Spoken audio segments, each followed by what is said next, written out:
I think it's time to head back to Italy, Carmela. Today? Yeah. Yeah, we're going to do it. We're going back today. Woo! But again, we're doing it virtually. Oh, wait. I know. Well, I was getting a little worried because I don't have my bags packed. Yeah, for sure. But we are heading back to one of our favorite wine regions, Piedmont, to explore a red wine that's not very well known, but one that people who know about it seem to really love. And it's a red wine called Grignolino. Oh.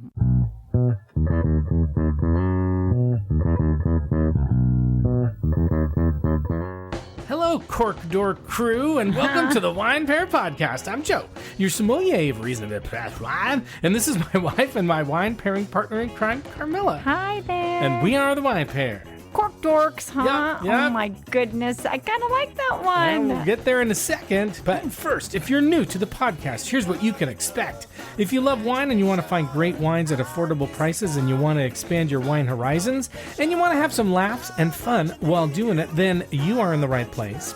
Because each week we explore a different wine varietal or style or brand or region of the winemaking world, and we learn about what makes them worth knowing about. And then we taste 2 to 3 of those wines that are reasonably priced to let you know if they're worth your hard-earned money. So if that feels like what you want to do, then we want you to do it. Wow, if you're that cork dork, you're in with us. Yeah, wow. Exactly. And we're really happy that you're here. And we're also really proud to say that Decanter Magazine calls us fun, irreverent, chatty, and entertaining. Wow. Yes, Cork Dork crew. I have a little interview with Justin that we're going to do here in a second so that you can understand a little bit more about where Cork Dork crew came from. Okay, so it's not just cork dorks. No. Okay. I kind of like cork dorks. Wait until you hear the interview because that's what he gets into. Okay. Hi, Justin, and welcome to the Wine Pair Podcast.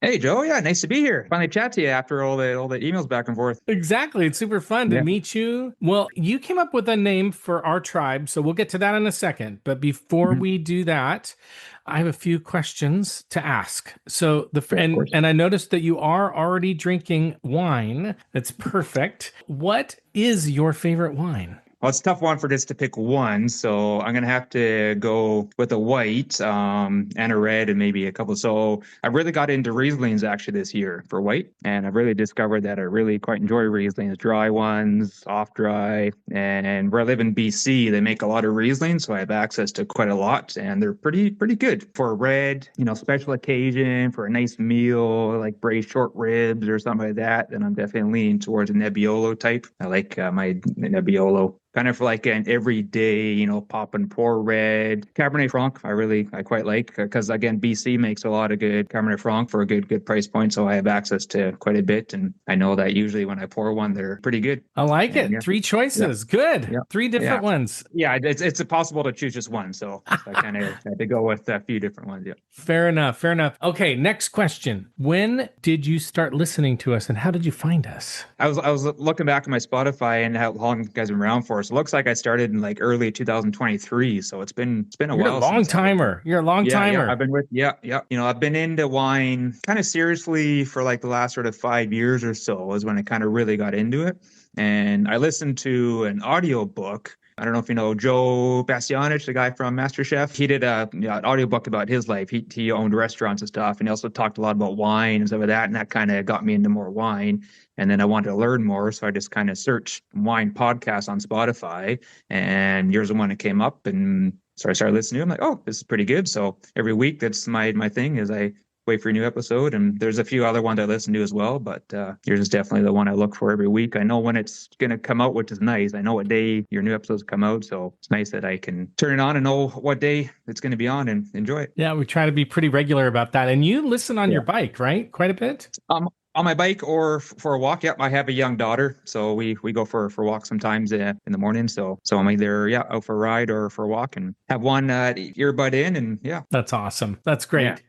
Okay, last question is, tell us the name you suggested and if there's like a story or background behind it. Yeah, so I think I was just out for a walk one morning and I listened to your podcast and you guys were talking about the names, and I just kind of started throwing around names in my head, something that would make sense, and I came up with Cork Dork Crew. Cork Dork's pretty self-explanatory, but the Crew, CRU, First Growth Crew wine sort of thing. So I thought that was kind of a neat name. Yeah. We like it. We've actually had a few people just give the cork dork, but the cork dork crew kind of takes it over the top. Yeah. So I like that one. That's kind of my dad joke part of it, so I think. I like it.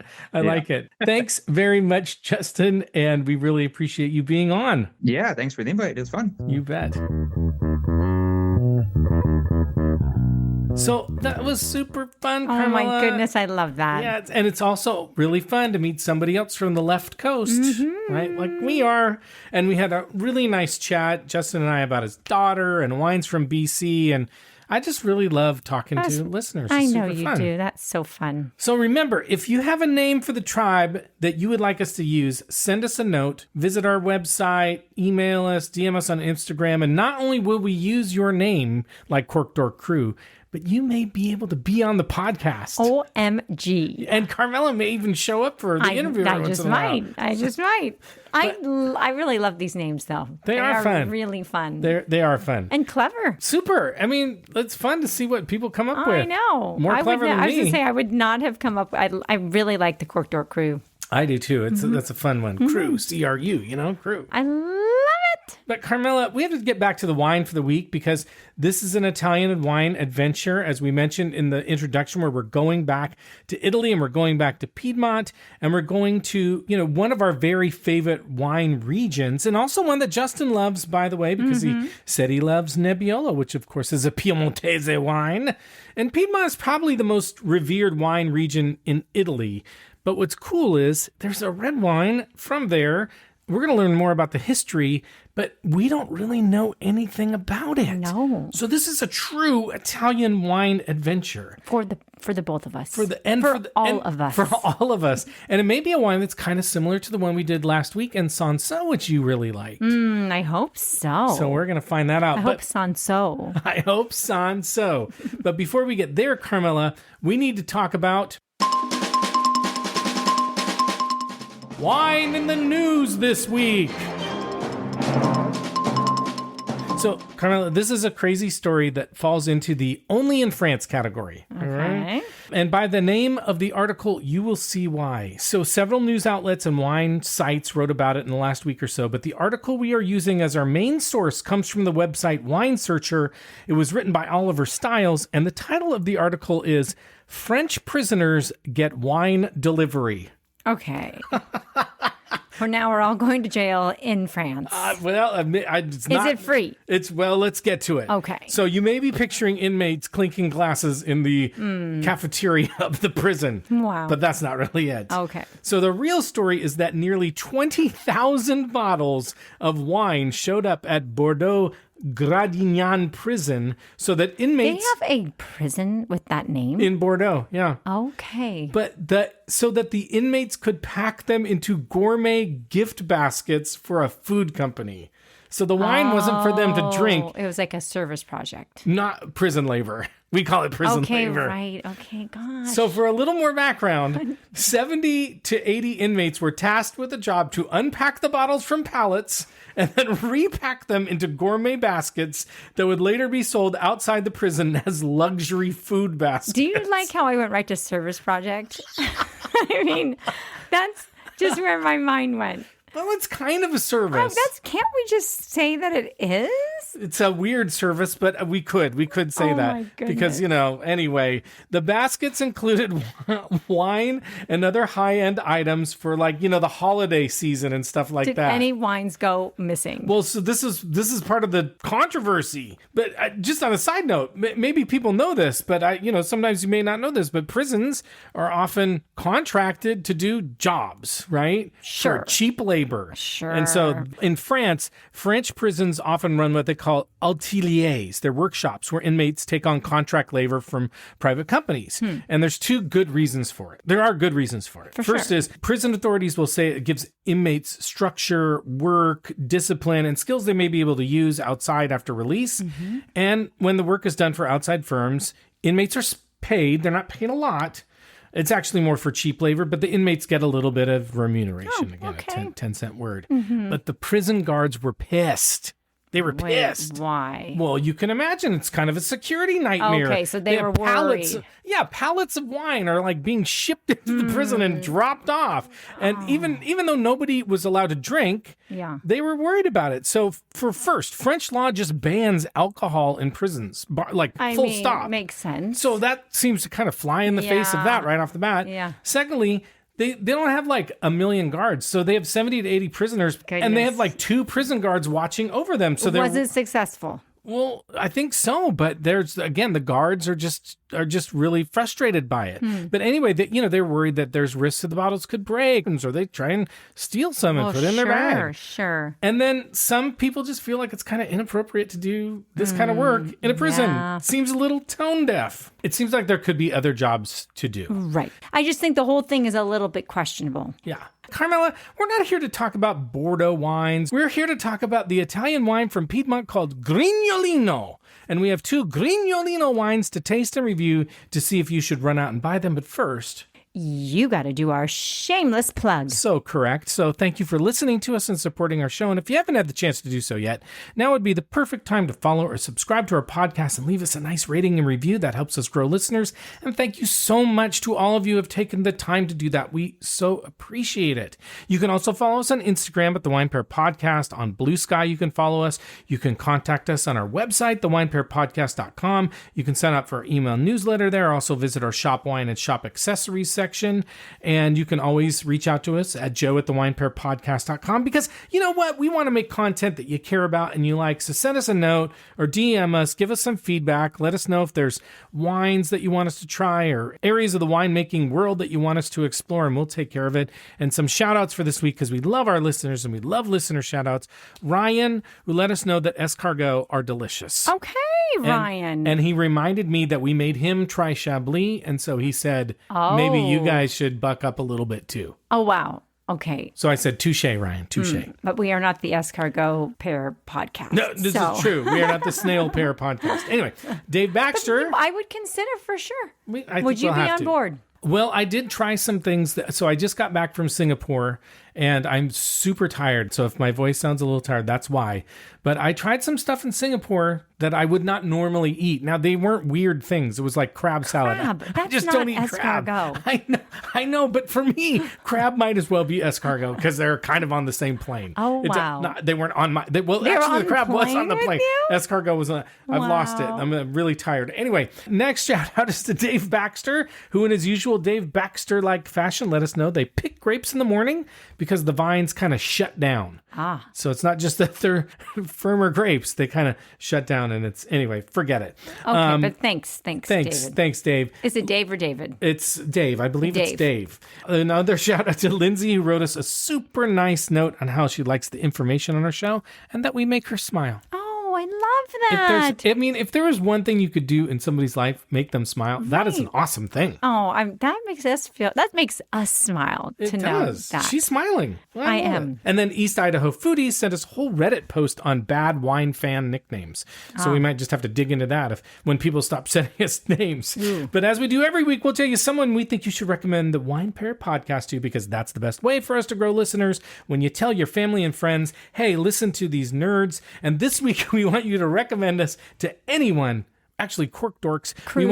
That's right. We want you to recommend us to anyone who prefers red wines that don't punch them in the face, because this wine may be another option for them, like Pinot Noir or Gamay or Sancerre. I hope so. Yeah. So, Carla, let's find out just what the Grignolino wine is, shall we? Let's. Okay, so first of all, Grignolino, and I should spell it. It's Grigno. Lino. So that GNO is not it's not Grignolino, it's Grignolino. Nice. Right? And it's said to be indigenous to the Monferrato Hills of Piedmont, Italy, which is located between the towns of Asti and Casale. It's about an hour and a half drive east of Torino and about an hour and a half drive north of Genoa in Liguria, if you know where those places are. And we've been to Genoa, we love it. The wine is said to have been cultivated in this area since at least the 13th century, and some say even as far back as the year 1000. But documentation from 1243 specifically mentions Grignolino, so we're going with that because facts. Right. Facts. We're Give just going to us go the with facts. that. That's right. Historically, it was a popular varietal among local farmers, and it was also said to be prized by local nobility and other wealthy individuals. So it's interesting, given that Nebbiolo today is like the big dog in Piedmont, and again, that's the grape that's in Barolo and Barbaresco. Right. Whenever you say Piedmont, I think of my dad. Exactly. But in the 19th century and first half of the 20th century, Grignolino was one of the most widely planted and appreciated wines from Piedmont. In fact, the king of Italy, when they had kings, when in Torino, reportedly made them bring Grignolino to his table before Barolo became really widely known.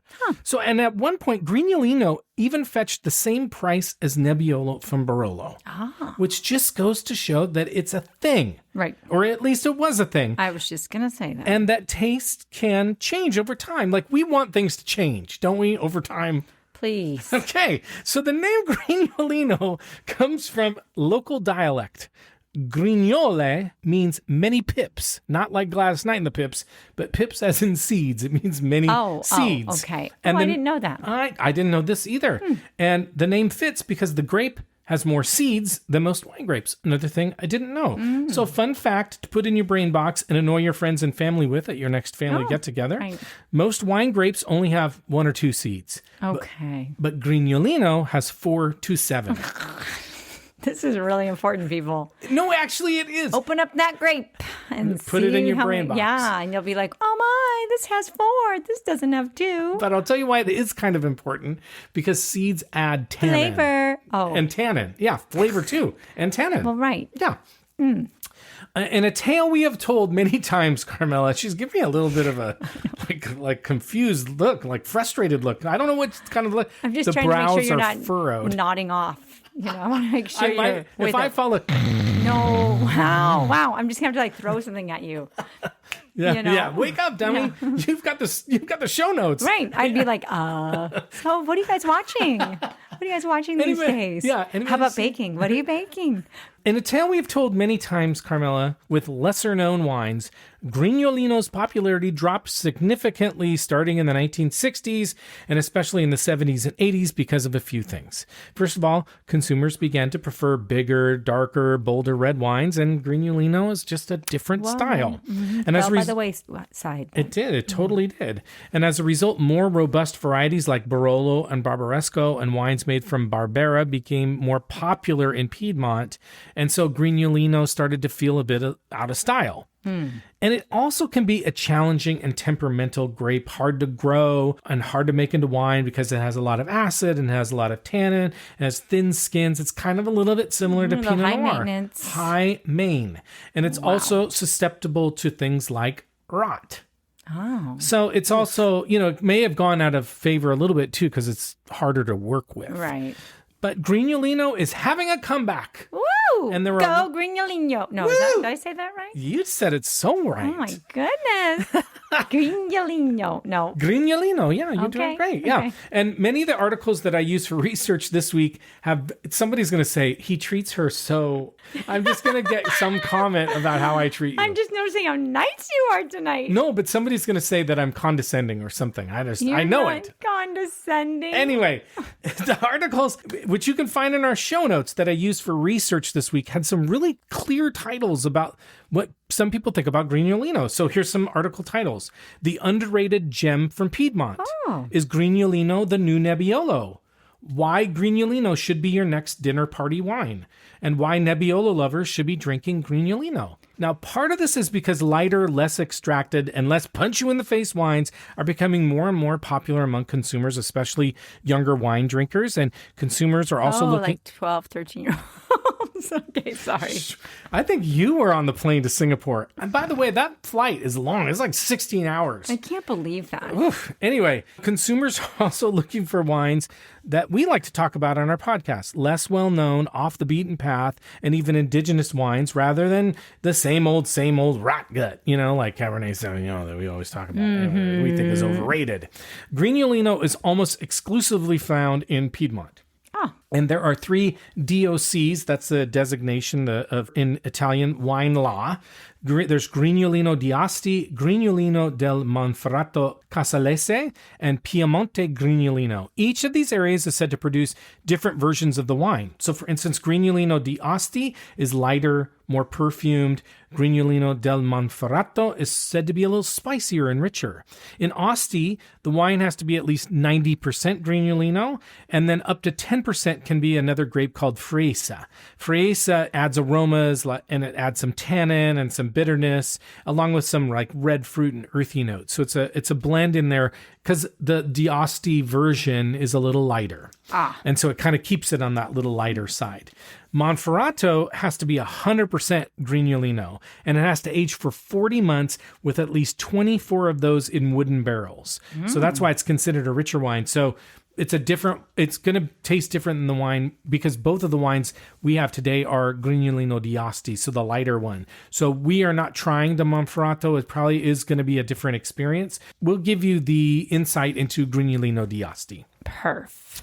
Now, outside of Piedmont, there's some Grignolino being grown in California, especially in places like Napa, Santa Clara, and Lodi, but it is still basically considered a Piemontese wine. And sometimes Grignolino is called baby Nebbiolo. Baby. Or summertime Nebbiolo. Okay. Because it's considered to be a less serious wine to Nebbiolo wines.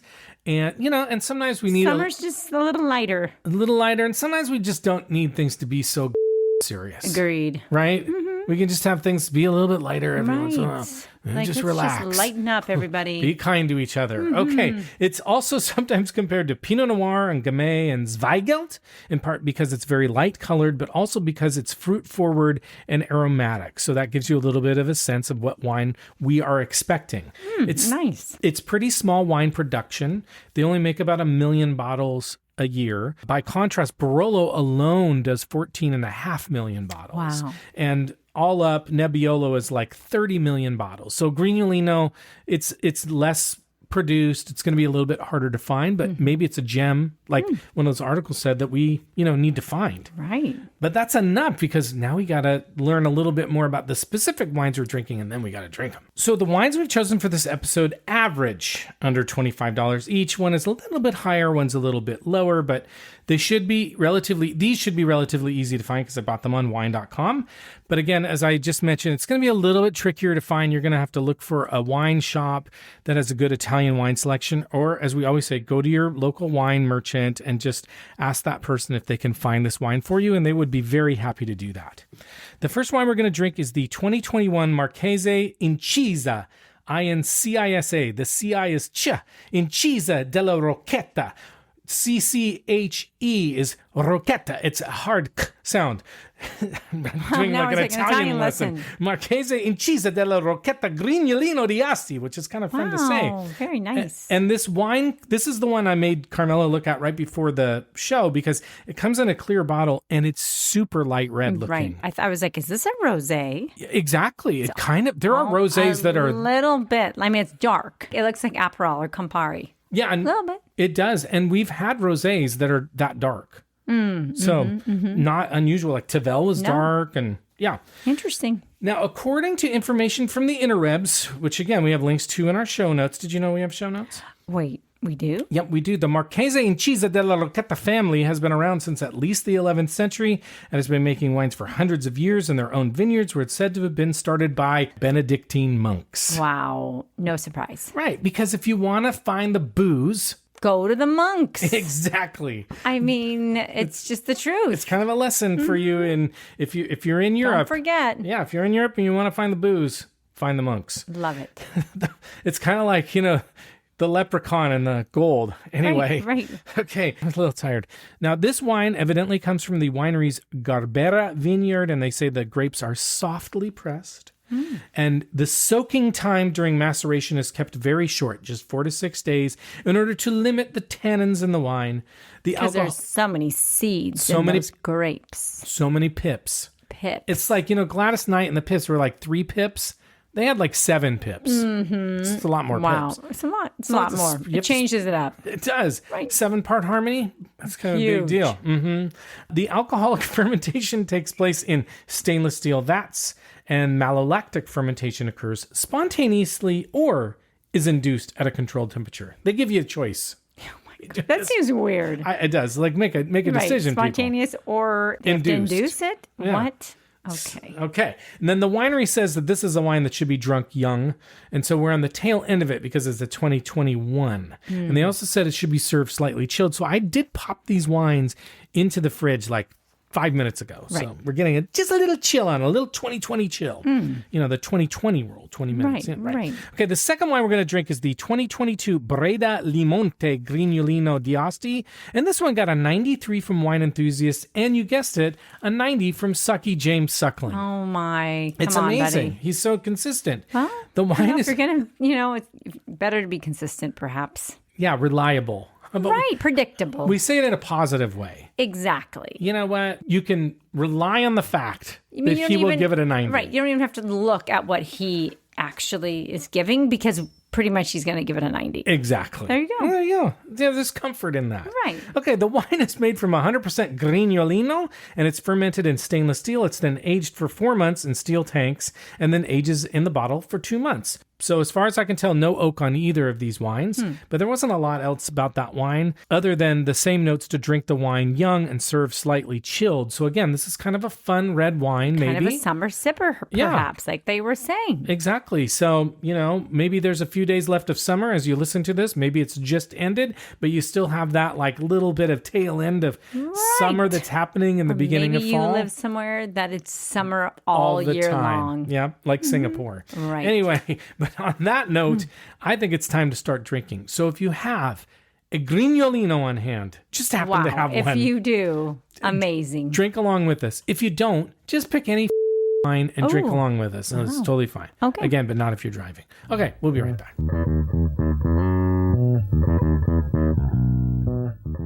Okay, we're back and we're ready to try our first wine. This is the Marchesi Incisa della Rocchetta Grignolino d'Asti.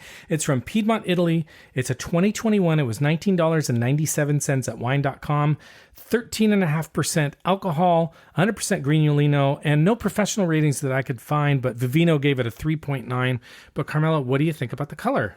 It's light. It's very light. It actually looks lighter in the bottle. For some reason, I don't know, but it's kind of interesting. It almost looks like a vermouth. Like there's some hints of brown in it too. Do you see that? I like kind that. of around the edge. It does almost look like, it reminds me a little bit of the Sanso, that kind of ruby red, but it is sort of liqueur. It looks like a liqueur almost. Yeah. It looks sort of like thick too. It does look like Aperol. Yeah. Like you said, Or more like Campari. Yeah. But it has a little bit of that brown hue around the edge too. Totally. It's almost like a dim, you're right, almost gray. Yeah. Let's smell it. Candy. Candy. Yeah, it is like cherry candy. Or strawberry candy. I was thinking again like a strawberry starburst or something. Ooh, I'm thinking like a hard candy, like a strawberry. I mean, a cherry. Jolly Rancher or something. Yeah, something kind. And but it does have a red fruit to it. For sure. I mean, there's nothing like there's no oak on it, like you said. No. So there's definitely fruit out of the gate. But yeah, the hard. I'm feeling like it's a hard candy. Tootsie Pop. Like, are you getting a little bit of Tootsie Roll on it too? Well, maybe not chocolate, but there's something a little spicy or peppery on it. There's something in there. Maybe it's a little herbal too, like a little rosemary. Smell it and see if you get a little rosemary on it. Okay, well, hold on. I'm writing something down. Or oregano, like herbs, like Italian herbs. Yeah, I think maybe a little Italian spice combination blend. Italian. Oh, wow. Like that little blend you get, McCormick seasoning Italian blend. Mm-hmm. Yep. Okay, well, let's taste it and see what we think. Okay. Fruit juice. Oh, wow. Fruit juice. And it's very fruity. Very fruity, very juicy. Very juice. I mean, it's kind of like grape juice. But it has tannin. It does. It has tannin. It dries off at the end. I feel like it really kind of falls off a cliff. Yes. It doesn't linger. Well, the bitterness lingers. It almost has, remember last week in Sanso, they were like black tea. Mm-hmm. And we really didn't get that. With this one, I'm getting a tea. For sure. It does taste like almost like like if you accidentally took a seed in your mouth, or you got a piece of the stem. The stem. If all of a sudden you had a little piece of the stem, had a little bit of earthiness to it as well. Wood, almost woody. Yeah. That wood taste. It has a little bit of cherry cough syrup to me. Yeah, it does feel a little thick going down, and a little bit like cough syrup. A little medicinal, like almost on the end, a little medicinal. I like that. Well, I think that's the herbal, like eucalyptus, like almost eucalyptus, when you get that in cough drops. Yeah, it's so interesting. Yeah, it's almost a little bit like vapor, a little bit of that. Yeah. I mean, how high in alcohol did you say it was? 13.5. Oh, yeah, so yeah. I mean, it tastes almost more alcohol-y than it is. Yeah. It's good. It is kind of, first of all, I think it's more alcohol-y than I was thinking it would be a little bit of an easier drink. Like this has definitely got a good amount of flavor to it. Yeah, and I think for a lighter red wine, when you have a little bit more alcohol in it, you're going to taste that alcohol a little bit more. What food would you pair with it? I do kind of feel like, I don't know if you want anything too big with this. I don't think you want too greasy. I'm not thinking like burger or barbecue not really. I feel like you almost want to do something like a white meat, like chicken, pork, even like a pizza, like something bready would be good though, because I just think there is a hint of spice, like you were saying, that a little bit of alcohol in it. I think you need something like bready. You could do like cheese and crackers. Cheese and crackers is what I was thinking. Really? Yeah, I think that would be good. Like a hard cheese, like a cheddar cheese or something. Ooh, I think that would be nice. I was really thinking like potato chips. Something salty. Salt and vinegar potato chips actually might, like vinegar, you want to be careful. Vinegar taste around wine. Right. But I actually think salt and vinegar would be pretty good really with good. this. Yeah, potato chips would be good. And when we were in Singapore, believe it or not, we ate like Italian in Singapore. We also went to a Greek restaurant, believe it or not, and it was good. It was very salty, but that feta cheese, the olives, like in a Greek salad, would be really nice. It would be good. Yeah, it would be. Yeah, it's funny. I kind of feel like it's a little bit of an appetizer wine too. I agree. I'm not sure you're gonna, you'd want to have this fresh out of the gate when you're having some bites. Again, like you said, the chips, a little charcuterie or cheese board. Good, like with football, olives. Good football wine, like for sure. But also, I think like a Thanksgiving wine, it would be good. And I feel like I could have chilled it longer. I actually almost feel like it's not cold enough. So the other one's going to be in the fridge a little bit longer. I wonder if we'll be able to taste a little bit of a difference with that. Yeah, we'll see. But I think good chilled. So let's rate it. As a reminder, on our rating scale, we rate on a scale of 1 to 10. We don't give half points. 7 and above means we would buy it. 4 below means we're going to pour it down the sink. 5 or a 6 means we're going to drink it. We'll finish it. We'll enjoy it, but we're not going to buy it. But, if you gave it to us, we're totally happy. Right. But what rating would you give this wine? Well, it's a funny darn thing. I'm thinking, because this is more my speed when it comes to a red wine. Yeah. I'm not sure I would buy this before some others, but I'm also like, this wine, I really like it. I think, I'm hesitant, but I might give it an 8. Do it. Okay. Do it. What are you thinking? I'm a little bit more on the 6 end of things, but that's okay because on average that means it's a 7, which means it would be and I would be happily drink it. This is probably not really it's not your speed, but it's a little thinner than I would like. Yeah. But it's nice and it's enjoyable. Right. It's not as serious or elegant as like a Pinot Noir. Yeah, that is a perfect way to say it. It's not very elegant. Am I enjoying it? Yes. Would I happily drink it? Absolutely. So I'm going to give it a 6. But again, that means our average rating is a 7, and that's still a buy rating. So, okay. But this is totally, if you are not a big red wine fan, this might like be, Carmela, this might be your speed too. Faux show. Okay, we're going to take a break and try our second wine. Okay. Okay, we're back and we're ready to try our second wine. This is the Braida Limonte Grignolino di Asti. It's from Piedmont, Italy. This is a 2022 vintage, $26.97 at wine.com, 13% alcohol, 100% Grignolino. Wine enthusiasts gave it a 93. Sucky James Suckling gave it a 90. Vivino gave it a 3.7. But Carmela, let's talk about the color. This one's lighter. I know. Well, see, this is a darker bottle, so it's harder to tell. But I do think it's a little lighter as well. I don't think it has that gray or brown rim. Not as much. I'm seeing it on mine, but I have less in my glass. Yes. You see it? Yeah. Maybe you're right, but I just think it's just lighter overall. It's almost watermelon-y juice colored. Like a watermelon. Yeah. A little darker than that though. Watermelon's sometimes kind of pink. Yeah. I don't know. But it's not like what I would consider like a Pinot red. It's almost rosé colored. Yeah, I agree. Okay, what are you smelling? When I first smelled it, I was like, it had a weird smell, like dish soap or something. Oh, I don't know. Yeah. Floral. So maybe you're getting some floral. Maybe. But you know what? I'm getting a little bit of that soapiness, but I'm thinking about it more like flowers, like roses. That's a much nicer way of putting it. Don't ask me where the dish soap came from. No, I am getting soap. I'm not even thinking dish soap. I'm thinking more like shower soap. Oh, shower soap. Okay. But I got like strawberry. It's even a little bit of raspberry though too. Crunchy red fruits. Yes, I would agree. And maybe because it's in my head, maybe a little bit of watermelon, like rosé kind of taste on it, or smell. I mean, we haven't tasted it yet. And again, though, it has that juicy smell, almost like a Capri Sun. Totally. You know, the bag juice. The bag juices. And if you only had a little bit inside your wine glass, it might actually look like Capri Sun. Mm-hmm.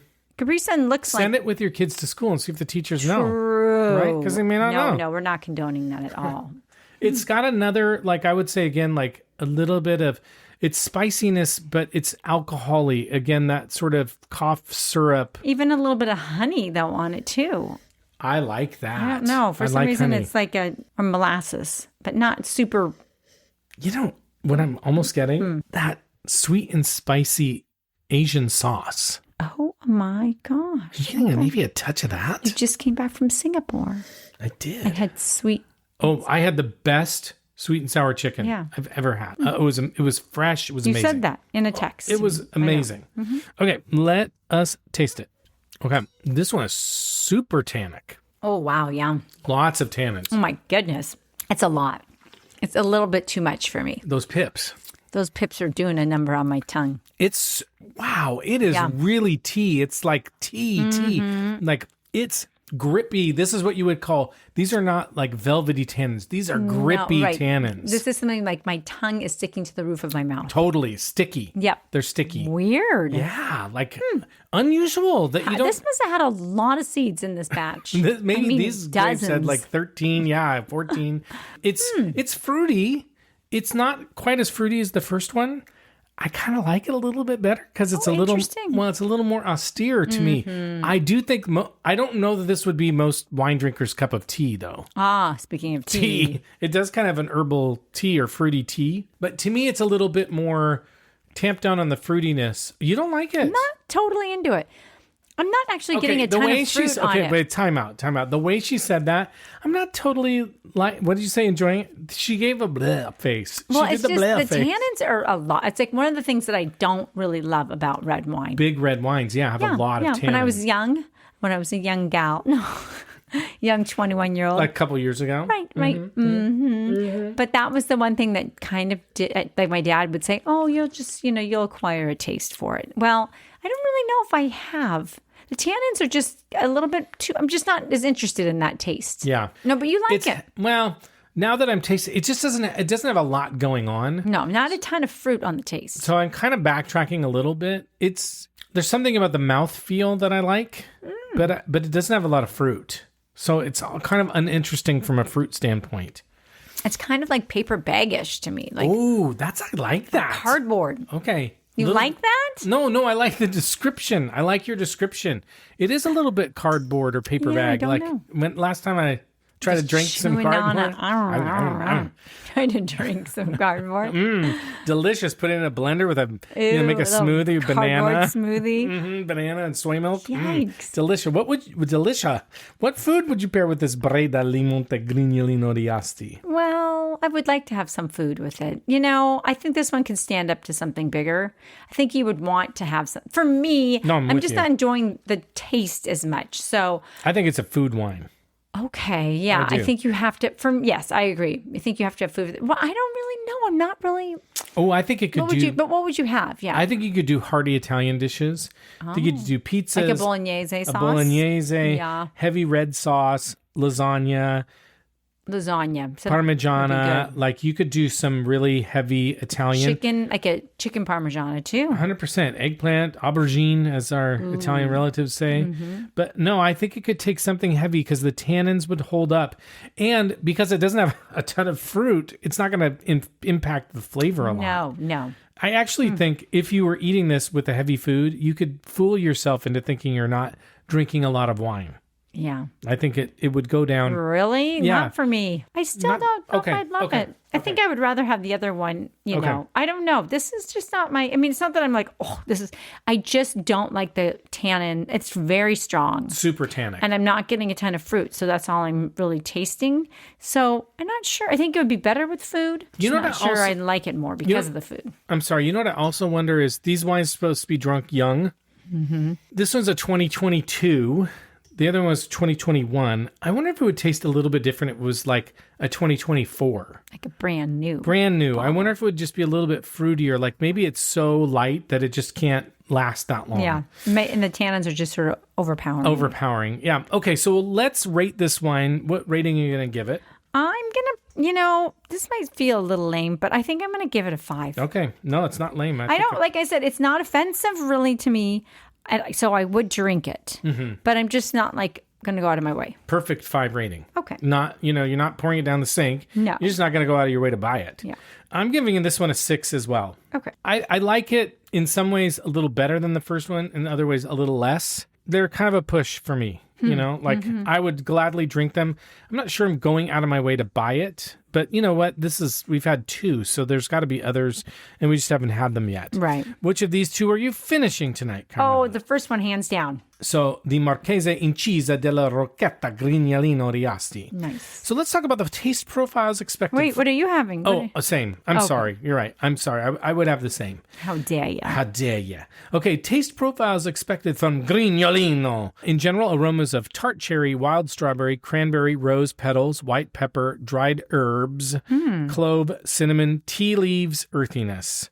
Flavors are similar: tart cherry, red currant, raspberry, spice, dried herbs, some bitterness. Tends to be crisp, dry, and a bit austere. This one's really austere, like almost too austere. Agree. Like depressing austere. Wow. High acidity, grippy tannins. Yes. Agree. Grippy tannins. The Marchesi Incisa, the winery says, bright ruby red with age tending towards red garnet. Yeah, garnet red. Yeah, that's what you were getting. Notes of cranberry, strawberries, roses, finish of spice, reminiscent of autumn, dry and light-bodied with crisp, fresh finish, more roses prominent. Champion Wine Cellar says aromas of cranberry, wild strawberry, rose, and autumnal spice. A dry, light-bodied palate. Dominant bright red fruit flavors mingle with rose hip and dustings of white pepper and umami, leading to a mouth-watering finish with balanced refined tannins. So I do think the first one had better tannin, less heavy tannin. Yeah, and better, too heavy on the tannins on the second guy. And better to chill. On the Braida, the winery says floral scents featuring rose, freshly cut hay, fruit such as apricots. Hey, that's interesting. I mean, I'm being serious about the hay. Hey. Yeah. And then yellow plums. Accompanied by a corollary of wild strawberry, raspberry, and cherry. Fresh and vinous palate. Elegantly fleshy. I don't think it's fleshy. Featuring the same rose and fruits expressed in the nose with same intensity. Initially fine tannins. I think this is a little bit older maybe. And so it's because it's not fine tannins. It is grippy. Yeah. And Wine Enthusiast says, Limonte is a classic example of the Grignolino grape with aromas of red currant and pomegranate seeds that meld with herbal and intense floral notes. Mouth-watering palate pops with tart red berries, wild herbs, and unexpected minerality.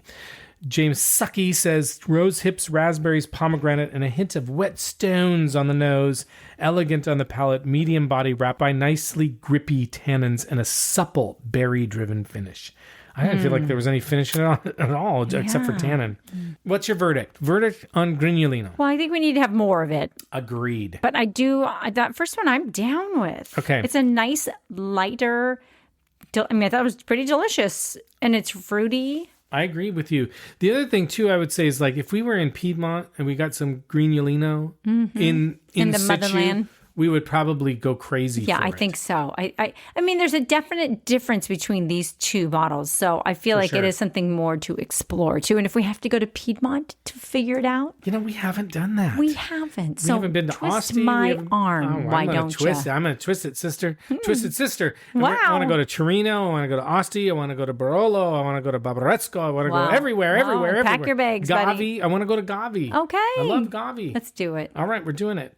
All right, well, with that, it's time for us to go. But before we do, we want to thank you very much for listening to us. And if you haven't had a chance to do so yet, now is the time to follow or subscribe to our podcast and leave us a nice rating and review. It really helps us grow our listeners. We also love to hear from you about a wine you'd like us to taste and review. You can leave us a message on our website, thewinepairpodcast.com. You can join our email newsletter there. And you can also reach out to us at joe@thewinepairpodcast.com or DM us on Instagram. We always respond. We really enjoy hearing from you. But with that, we're going to sign off. So thanks again. We'll see you next time. And as we like to say, life is short, so stop drinking shitty wine. Arrivederci. Ciao. And the happy ending at the end of our story. Always think too much. Always drink too much. Always bring too much. Always think too much. And when I'm with you too much, I fall in love too much. And when I'm away too much,